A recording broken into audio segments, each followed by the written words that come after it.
Hello, Sunday காலை வணக்கம். எல்லாம் என்ன செய்கிறீங்க? நல்லா இருக்கீங்களா? இன்றைக்கெல்லாம் ரெஸ்ட் எடுப்பீங்கன்னு நினைக்கிறேன். வாங்க, இன்றைக்கி தக்காளி கடைசல் இட்லி. அதுக்கு முருங்கைக்காய் இருந்தது 2 போட்டிருக்கிறேன். சூப்பராக இருக்குது டேஸ்ட்டு. தக்காளி கடைசலுக்கு பாருங்கள், அந்த முருங்காய் எடுத்து வச்சுட்டு கடைஞ்சிட்டு எடுத்து போட்டு தாளித்து கொட்டி இட்லி சுட்டு சாப்பிட வேண்டியதாக.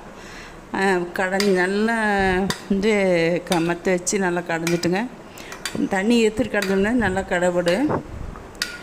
அப்புறம் முருங்கைக்காய் போட்டு பார்த்தேன், டேஸ்ட்டாக இருக்குது.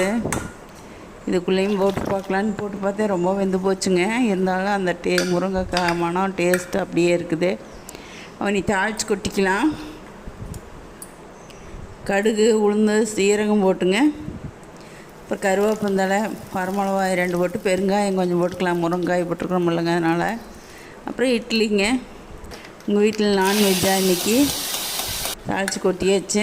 அடுப்பில் ஒரு 2 நிமிஷம் இருந்தால் இருக்கலாம், இல்லை வேண்டியது இல்லைங்க. நான் அப்படியே வச்சுக்கிட்டேன். உங்கள் வீட்டில் நான்வெஜ்ஜா? எங்கள் வீட்டில் இது தான் இன்றைக்கி. முட்டை 1, இட்லி 2, தக்காளி கடைசலுங்க. அப்புறம் எல்லாம் இந்த சேனலுக்கு சப்போர்ட் பண்ணி சப்ஸ்கிரைப் பண்ணுங்கள். அப்புறம் லைக் பண்ணுங்கள், ஷேர் பண்ணி விடுங்க ஃப்ரெண்ட்ஸ் ரிலேட்டிவ்ஸ்க்கு இந்த சேனலை சப்ஸ்கிரைப் பண்ண சொல்லி. பாய், தேங்க்யூ, பாய்.